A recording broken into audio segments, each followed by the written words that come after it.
Hey, what's up YouTube? You're watching Ready Set Drone, and I'm pretty excited today because today I have the solderless build kit from Rotor Riot.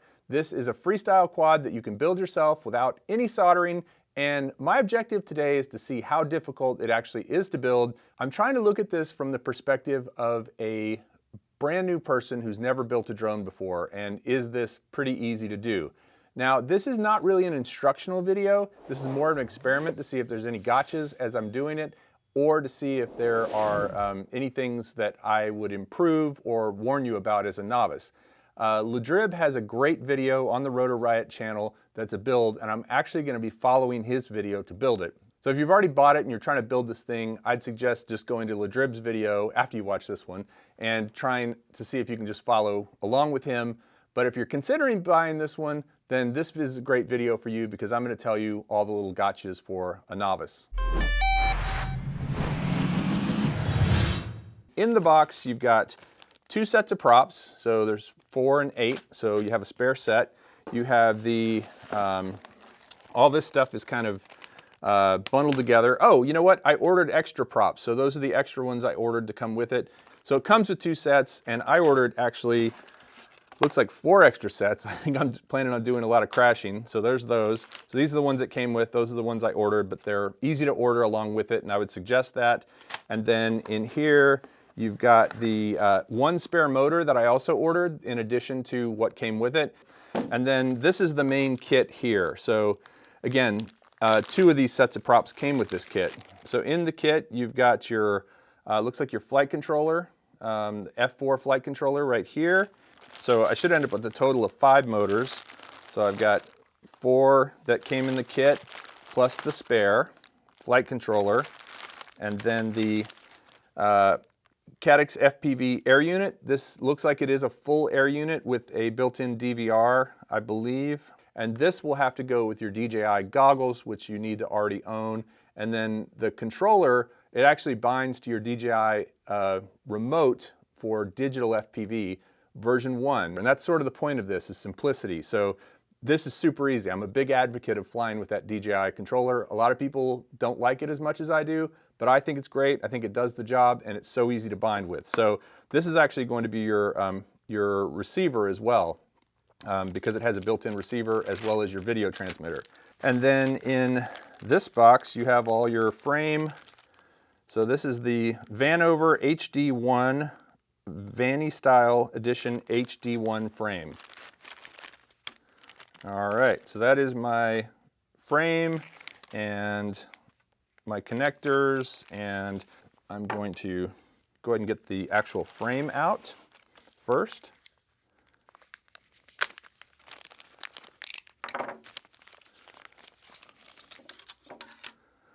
So a couple of pieces of carbon fiber, Rotor Riot logo.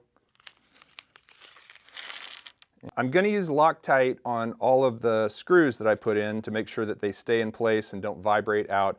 I've lost screws on a lot of drones over time and realized that this is a great thing because it doesn't happen as often when you use it. So I want to thank my friend Kai for telling me about this little trick. You get yourself a bottle cap, open your favorite beverage or your second favorite, and you put the Loctite, the actual liquid Loctite, into the bottle cap, and then that is what you dip your screw into. And I think it's always a good idea to wipe off the bottle of Loctite before you put the cap back on so that it doesn't lock tight accidentally. Now what I want to do is find my longest set of screws, and those are the ones that are going to go into the, that are going to actually hold the arms. The X on this piece goes like kind of tall, not wide. So you want it to be lined up with the bottom of the frame here versus sideways. And then once you kind of figure it out, I've got 2 in each of these to keep the whole thing from shifting. I have them probably 70–80% tightened, not 100% tightened. As Drib says, you don't want to tighten them all the way, but at least right now everything is kind of going, and I can actually see through all the holes now. That's really, you want to be able to see all the way through, then you know you have it lined up correctly. And then the screws actually go on the outside, the far end and the far end of these two. And that's where the press nuts are on the inside. Okay, and one other thing that is actually really good about this kit as opposed to some other more complicated kits is that these arms are all the same. So there aren't front and rear arms. They're all exactly the same. We got the frame together with the 4 arms, again, symmetrical arms, and the 8 longest screws into the press nuts, which are down here, actually up here on the top of the frame. So now that we're there, I'm going to go ahead and open up the box with all the electronics in it, and let's see. All right, so being careful to pull this out gently. And here it is. This is your power well, this is your flight controller up here, I believe, and this is your power distribution board and ESCs all built into one. And these each have what looks like kind of an XT30 connector, but it's got 3 slots. So this is where you would normally have to solder your motors. You're just going to connect them using these. And this is what makes this kit really brilliant, is you don't have to do all that soldering. And then you've got your power here for your battery with your XT60. One other reason I'm excited about this quad is it will work with both a 4S and a 6S XT60 battery. So I'm excited about that because I have some of both. Okay, so one thing that was a little different from the video than this is that the flight controller actually already had these little yellow rubber things in the flight controller. So I'm not going to have to put those in, but I am going to have to put them into this one here, the power distribution / ESC board. And so let's see how to go about doing that. That was pretty difficult. The 4 gummies were already pushed into the flight controller, but these 4 had to be put in, and I had to rely on somebody with steadier and maybe slightly smaller hands than me. Chris came over and did it, and what he did was actually squeezed these things like a little taco and then pushed them in sideways and then rotated them with the tool to get them into place. They wouldn't go in just flat. You couldn't just shove them in there the way they are. So, you know, not a super technically difficult thing to do, but just takes a little patience. And once he got the first one in, the other 3 went in pretty quickly, but the first one took a minute. So now that we've got the gummies in here, I'm going to take these 4 long screws, and these are what are going to actually hold the boards and the whole stack in place. And these will go through 4 spots, and there will be a spacer on each one. Okay, so now I'm going to take this board right here, and I'm going to put it onto these 4 screws. And again, probably easiest just to have it sitting here on the actual table so that the screws don't come out. And yeah, I gotta kind of finagle it here a little bit. Yep, okay, good. Okay, so the next thing I'm going to do is take out these 4 quad skids, as they're called, and put them on the bottom of the quadcopter, and then the motors go on top. And what you want to do for this is you want to use your, I believe it's 8mm screws, so it's the next longest, and there's a bunch of them. I guess there should be a total of 16 at least, because 4 times 4. Now this is going to go right here with obviously the connector going inwards, because it's going to connect with this, and then the skid's going to go on the bottom. And this is probably another one where some Loctite would be really good, because motors vibrate a lot and you don't want them coming out. So we'll go ahead and dip it in a little Loctite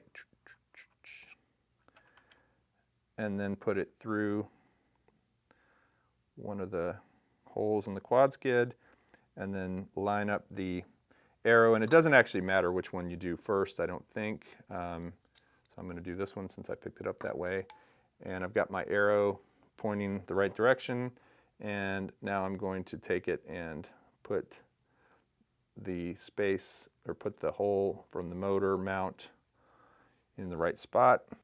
And by the way, I'm coming up on 1 hour of build time, so 30 minutes is a little ambitious. Now you can go ahead and plug in your cables to your motors to your ESCs, and the plug is keyed, so you can't do it backwards. That's really awesome. So I'm going to go ahead and just plug in number 1 here and number 2 here. Okay, so now that we have the motors all plugged in and taped up, the connectors, I'm going to put 4 spacers, 1 on each of the screws to give us a little space between the power distribution / ESCs and the flight controller. And this is going to go with the arrow facing forward. And this one's already plugged in, so I'm going to take the cable and kind of put it through like that, just so it's not hanging out here. I don't think that matters really, but it's just a little safer inside here. And again, there is an arrow on this flight controller that is now facing the front of the quad and is on the top. So the flight controller has the arrow so you can see it on the top surface, not upside down, and then the arrow points forward. Okay, so now that we have the flight controller on and we have the motors on, I'm going to go ahead and open up the air unit here. This is what connects to your goggles, and in this case, on this build, it's also designed to be your receiver for your DJI transmitter. Okay, so for the air unit, basically you've got to get the antennas into this 3D printed TPU protector, and it's a little confusing. Watch Drib's video on how to do that, but basically you want it to kind of end up looking like this, and then you've got the 2 actual antennas connected into the air unit right here, and those need to be in nice and tight. You'll hear a click, and then these standoffs on the bottom with the sleeves, and then this cable that came in the kit, the 8-pin side or the 8-pin side. There's only 6 wires. There's an 8-pin side and a 6-pin side. The 8-pin side goes in the air unit and the 6-pin side goes in the flight controller right, whoops, don't pick it up by that because that's not attached, right there. Okay, so now that we've got the antennas on the air unit, I'm going to go ahead and take a little piece of this 3M mounting tape. Okay, set this back down, and I believe the double-sided tape is going to go on the flat side of the, yeah, basically this is on the side that is not the ridge side. The air unit's going to live here in the back, and it's going to be right here, and you're going to basically take your 2 standoffs that are holding the air unit in place. So what I'm going to do is go ahead and get 2 of the 8mm screws, put them through the frame, and line up the standoff right here, and make sure this wire that's going to eventually go to the oh, and I'm going to use a little more of the good old Loctite. Make sure this wire that's eventually going to go to the flight controller is in the middle and not being pinched or anything. So there's start 1 with my finger. Okay, so I've got the 2 camera mounts here for the front, and what I'm going to do is I'm going to put the standoffs into the camera mounts. The camera mounts have a recessed spot for the screw. The recessed spot goes on the outside and where the screw is going to go through, and then the actual camera goes on the inside where it's flat and not recessed. Okay, so now we've got our camera here in the front. I could not find the screws for it, so I'm going to look for some afterward, but it'll sit there. This bracket will just kind of hold it in place until I get some screws to tighten it in. But the next thing we're going to do is plug in the this ribbon cable, and that's not even a ribbon cable, I guess it's just a cable with a bunch of cables with a connector on it. We're going to bring it up and plug this into the flight controller. Now I'm making sure that this is one of those ones where you can't mistakenly put it in upside down, and it looks like it does have that. It is set up so that you can't plug it in the wrong way. And let's see. And then we're going to have to do something with this extra cable here, and the suggestion is a little more electrical tape, maybe a lot more electrical tape, and just to hold this down and keep it from going anywhere. If you are going to tape over the air unit, don't tape over your bind button, don't tape over your SD slot, and don't tape over your USB port. We've got the cable plugged into the flight controller, and we've got the sort of cables managed with this piece of tape. Okay, so now I'm going to take the hex nuts and put them on the stack to secure it down. And I'm just going to do this by hand initially. Should be 4 of them that go on. I don't think I have the right hex driver for these, so what I'm going to do is just use my finger to hold one end and then tighten the actual screws on the bottom like this, and just make sure the top part's not spinning. So yeah, I can feel that tightening down. Okay, that's pretty good. Okay, so after a bit of trial and error, I realized that first of all, a driver to hold this in place would be good, but I ended up using this little pair of pliers, which worked fine to hold the nut in place while I turned it. And then basically you want all 4 of these to have the same amount of the screws sticking out, and to where there's no gaps in the stack, to where everything is kind of flat but not super tightened down so you're squishing stuff. So, you know, I feel like I kind of reached that point. These are tight but not too tight is what I think. Okay, so now I think we are at the point where I can put the top plate on, which is exciting, and it's going to have a little gap back here for the antennas, and then it's going to go on the 6 standoffs. Wait a minute, I only have 4 standoffs. Where am I missing 2 standoffs? Ugh. Oh, maybe they go, yeah, I think they go here and here. We are at 2 hours and 17 minutes and 42 seconds on the timer so far. So this was not a 30-minute build. Didn't think it would be, but it took a little longer than we expected, but still faster than probably if I had to solder. All right, so we just got 95% of the way done with this build.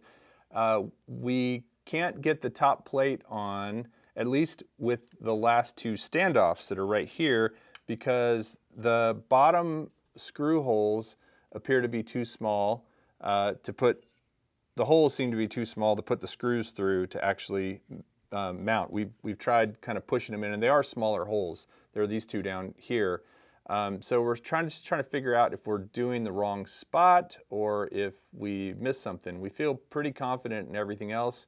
Like the top plate's going to go on like that right there, which seems like it's correct.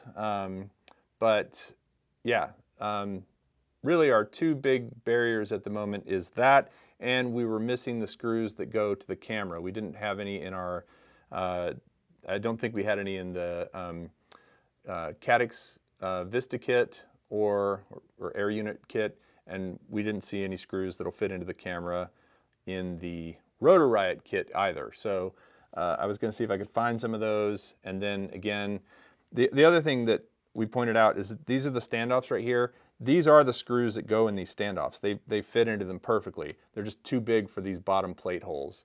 So I don't know if that plate is wrong or if I'm doing something wrong. We did call tech support. We did get somebody. He asked me to send a video, but we're going to have to stop because we're running out of card space, batteries, all kinds of stuff. We need to recharge and finish this at a later date. So it's a couple days after I built it, and as I mentioned, I had accidentally put the bottom plate on upside down, this plate down here, and I misunderstood the video about which end was front.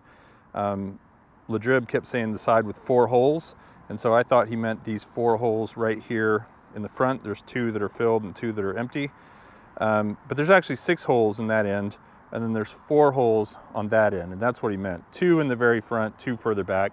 So don't make that mistake.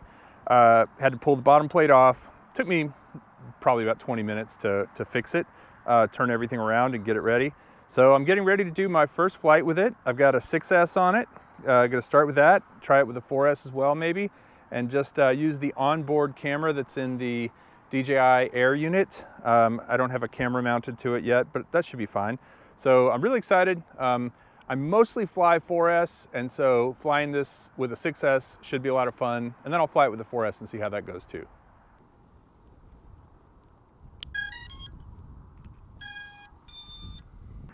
All right, so I'm here looking at it going, wow, this picture is really not great, and I realized I still have the lens cap on it, so be sure to take that off. There we go. Should be a much better picture now. All right, here we go. First flight of the solderless Rotor Riot FPV quad.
Okay, I just ran my first 1, 2, 3, 4, 5 batteries through this thing, and I'm gonna tell you, it's a hoot. It flies very smooth. It's very fast with the 6S, and it's still pretty fast with the 4S. It didn't seem to really make too much difference when I put a 4S on it. It still really zipped just about the same, but it had less weight on it. It gets through fairly tight spots. You know, I'm flying around in these trees with it, feeling pretty good. It's agile. I'll say a few things that I really like about it. It was fun to build. It was a challenge, and I've done a little bit of building, a little bit of repair, but I feel so much more confident with this one because I know if something breaks on it, I know exactly how to fix it because I put it all together. That's huge for me. That means that I have more confidence that I can replace the air unit, I can replace a motor, I can replace the flight controller if I need to.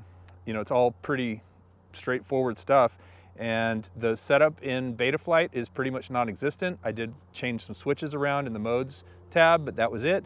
And the setup in the DJI Assistant to get the air unit activated and everything, that's pretty simple. You can do that. I really like the fact that Rotor Riot has put this out and made this available to people who haven't been very comfortable building quads in the past. It's something that's going to make me want to build and repair more quads and get more complicated, but this is a great place to start.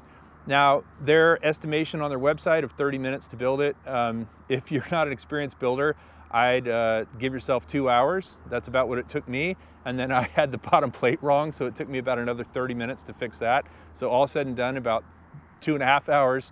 Probably would have been closer to an hour and a half if I hadn't been trying to film while I was doing it.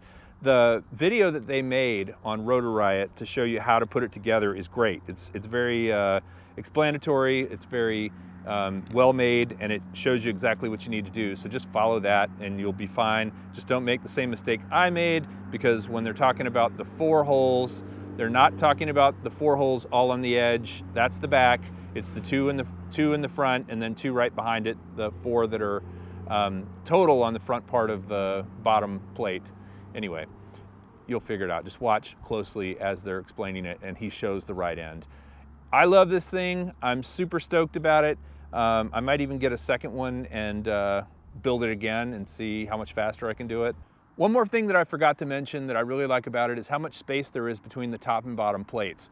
They've left a fair amount of space in there for all the components. It's not all crammed in there super tight like it is on some quads. You've got a little bit of space to breathe, and it makes it easy to get to things. It's really easy to get to the SD card on the air unit. It's really easy to get to the USB-C port to update the firmware on this thing. It's really easy to get to the micro USB port on the flight controller so that you can put it into Betaflight if you want to.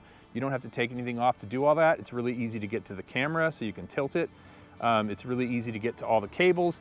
They've just made it nice and spacious, and it might not be the most aerodynamic quad in the world, but I like how spacious it is, because to me that means it's going to be easier to fix things. Also just wanted to mention, there's plenty of room on here for an action camera. I don't have one on it right now. I just wanted to come out and fly it tonight, but I'm planning to put an action camera on it, and I think that's going to be really easy to do because there's so much room up here on the top plate. You got lots of real estate to work with to put a mount up here of some sort. And finally, I want to mention that I really love this antenna design. This antenna design is super cool. It keeps the antennas up out of the way. It keeps them in a good position for maximum range, and it protects them. It's pretty rigid. It might be a little problematic if I'm going to put this thing in a backpack or something. I might have to actually maybe pop the antennas down or something. I don't know. But for flight and for durability, I really like the way they've put the antennas on, and also it looks really cool. So that's it. That's the Rotor Riot solderless FPV kit. It is available from Rotor Riot. I did not get this one for free. It was not sent to me. I paid for it with my own hard-earned cash, and I think it was money well spent. I'd love to hear your comments below. Tell me what you think. If you're thinking about building a quad and you've never done it before, this is probably a great place to start. And of course you need the DJI goggles, V1, and the remote V1 if you don't plan to put another receiver in it. I love using the DJI transmitter. I think it works great, and it's so easy to bind to the air unit. It's just like one less thing to put on it. So, but maybe you want to put on a Crossfire or something else. You can do that. So leave your comments below. Let me know what you think about the Rotor Riot solderless FPV kit, and let me know what questions you have. I'll be sure to answer. Thanks for watching, and we'll see you next time on Ready, Set, Drone. Hooah!